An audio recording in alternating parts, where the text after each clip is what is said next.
Good evening, you're now with me, Lorenzo Isaac, for TVS Nightline. Here are the headlines for tonight. 11 new rabies cases detected in Sarawak, free vaccination drive announced. Meanwhile, Malaysia deploys 50 HADR personnel to Myanmar for earthquake relief. And in world news, over 150 dead, hundreds injured as 7.7 magnitude earthquake hits Myanmar.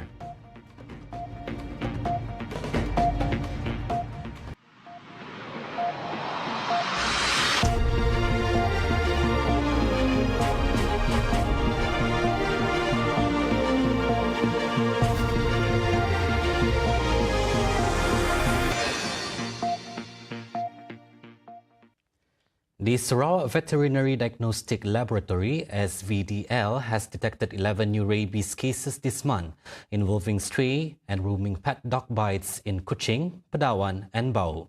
Sarawak's Minister of Food, Industry, Commodity and Regional Development, Datuk Sri Dr. Stephen Rundi Utom, stated that to curb the spread of rabies, the Sarawak Veterinary Services Department, DVSS, will conduct free rabies vaccination programs, dog licensing and microchipping at the Dewan Masyarakat Jalan Padungan on April 12 and at the Balai Raya Desa Wira on April 26.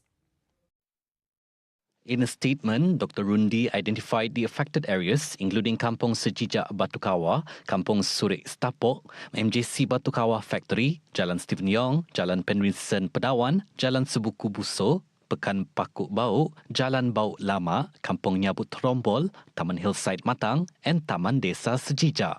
He further emphasized that pet owners must apply for dog licenses and implant microchips in their pets through their respective local councils. Failure to obtain a license constitutes an offence under Section 3 of the 2018 Dog Licensing and Control Bylaws, carrying a fine of up to 5,000 ringgit. Additionally, pet abandonment is an offence under Section 73 of the VPHO 1999, punishable by a fine of up to 2,000 ringgit. According to the Sarawak State Health Department, the cumulative number of human rabies cases in Sarawak since July 2017 remains at 83, with 76 fatalities, and no deaths have been reported this year. Sarawak continues to exemplify Malaysia Madani values, fostering a culture of sincere mutual assistance regardless of race, religion or background. The Minister of Women, Childhood and Community Wellbeing Development, Datuk Sri Fatimah Abdullah, highlighted this spirit, particularly in aiding vulnerable groups during the festive seasons. So this is the beauty of Sarawak. An NGO, walaupun kalau kita lihat ahli jawatan kuasanya, saya lihat tak, ada orang Islam situ, malah si tenang. Tetapi orang yang dibantu, nya singira Chinese, Malay, Iban. That's the beauty of us in Sarawak.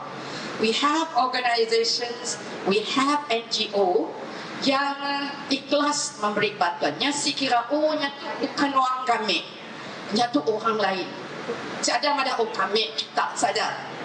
As long as kumpul kita memalukan bantuan, maka tidak memberi bantuan.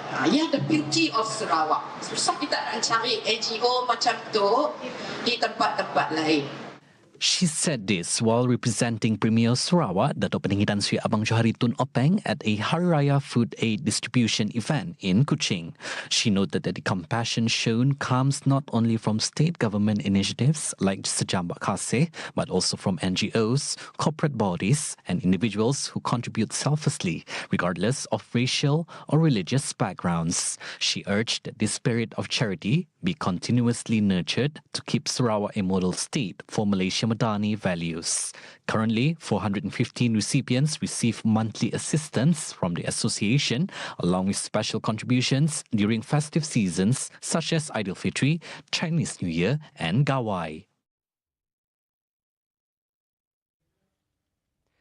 Cases involving elderly individuals being admitted to hospitals without any traceable next of kin are becoming increasingly worrying.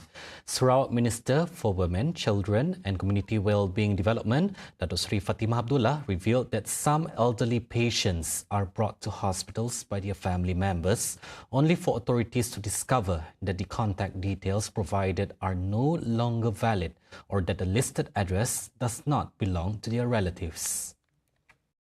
She noted that Sarawak is fortunate to have compassionate individuals and organizations willing to help these elderly individuals, including non-governmental organization NGOs. One such organization is the Sarawak Hun Nam Siang Teng Association, which has been providing care for elderly individuals without next of kin since its establishment in 1956. So they normally will call Persatuan Hong Nang Sang Teng ini untuk membantu bagi pengurusan pengkebumian bagi yang telah meninggal dunia dan tak ada waris, ya, dan juga ada waris tidak mampu juga. So that is very much also appreciated oleh pihak hospital. Ya. Can you imagine if no one helps them out? Ya, berapa lama yang dapat disimpan di mortuary itu?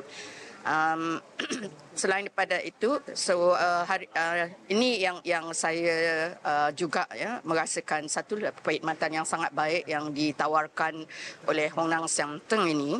She also expressed concern over the emerging trend of elderly individuals being abandoned at hospitals without any contactable information. So like this morning I read at the hospital there are some cases of elderly or senior citizens being left. That is very sad. We do not want that sort of situation di mana mereka bawa senior citizen itu ke hospital, kemudian alamat nombor telefon yang tidak dapat dihubungi lepas itu. So this senior citizen tinggal di situ saja. Pihak hospital telefon salah nombor telefon, alamat dan sebagainya. We hope that kes seperti ini tidak berlaku lah ya. Kita mahu iaitu penuaan yang berdignity.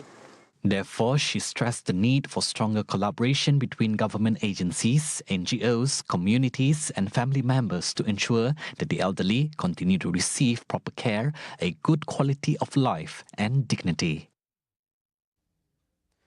The Bintulu Development Authority (BDA) will host the 2025 Aidilfitri gathering with the Premier of Sarawak on April 6.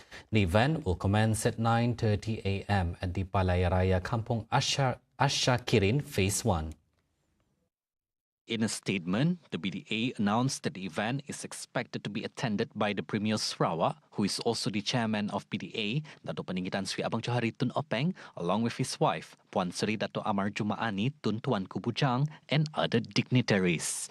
During the event, Abang Johari will deliver his keynote address. Additionally, Abang Johari is scheduled to visit food stalls set up by various agencies and organizations participating in the gathering. The event will also feature contributions to the underprivileged Asnaf and Aidilfitri feast and the official opening of the Darus Syakirin Surau in Kampung Asyakirin, Bintulu. BDA welcomes the public to attend and celebrate the Aidilfitri gathering together. Deputy Minister, Creative Industry and Performing Arts Sarawak, Dr. Snowden Lawan, recently made a significant contribution of food aid in Kampung Melayu, Balai Ringin.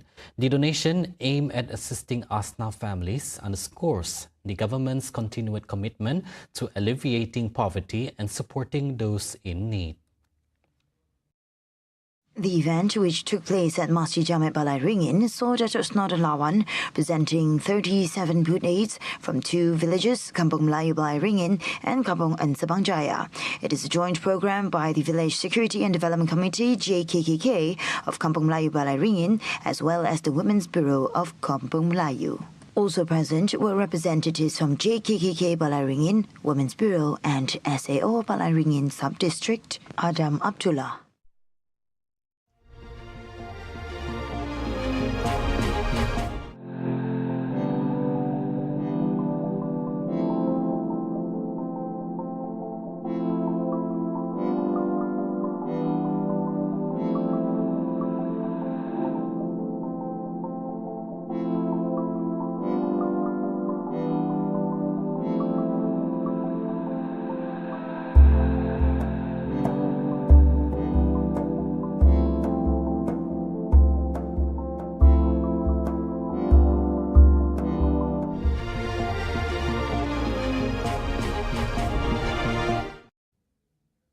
Welcome back. Malaysia will deploy 50 personnel from the Humanitarian Assistance and Disaster Relief Team through the National Disaster Management Agency NADMA to Myanmar to support humanitarian aid and disaster management efforts following the earthquake that struck central Myanmar, northern Thailand, and parts of southern China. The Ministry of Foreign Affairs in a statement confirmed that the deployment includes a contingent commander and 49 rescue personnel to assist in humanitarian and disaster relief operations in the affected area.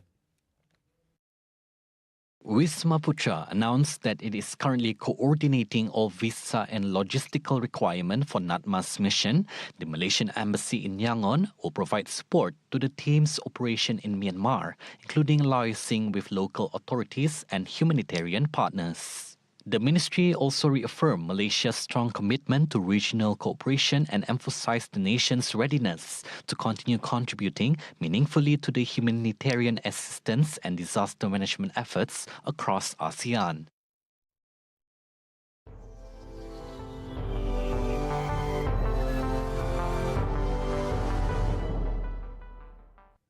On to world news. Over 150 people were confirmed dead and hundreds were injured after a powerful 7.7 magnitude earthquake rattled much of Southeast Asia.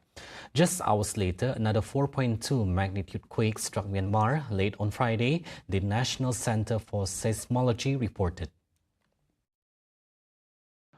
မနေ့ကဒါဖြစ်တဲ့အချိန်မှာကျွန်တော်အိမ်မှာရှိတယ်လေအိမ်မှာဖြစ်တော့တော်တော်လည်းတော့ထိတ်လန့်သွားတော့ပေါ့ဟိုကျန်တဲ့မိသားစုတွေရောကျွန်တော်မိသားစုတွေတော့ဘာမှမဖြစ်ဘူးကျန်တဲ့မိသားစုတွေတော့ဖြစ်တာပေါ့နော်စိတ်ထဲမှာတော့မကောင်းဘူးပေါ့ဗျာနော်ဒီဟာတွေကိုမြင်တွေ့ရတော့စိတ်ထဲမှာတော့မကောင်းဘူးပေါ့စိတ်မကောင်းဘူးဗျာရွာတဲ့အဲတရားတွေစီစီကိုကုန်ပြိုတယ်မဟုတ်ဘူးတွေကုန်ပြိုတယ်တောင်းတန်းနေရောကုန်ပြိုသွားပြီရွာတော့ကုန်ဆုံးရှုံးလို့ Residents in central Myanmar are shaken after a 7.7 magnitude earthquake hit Mandalay, causing massive destruction.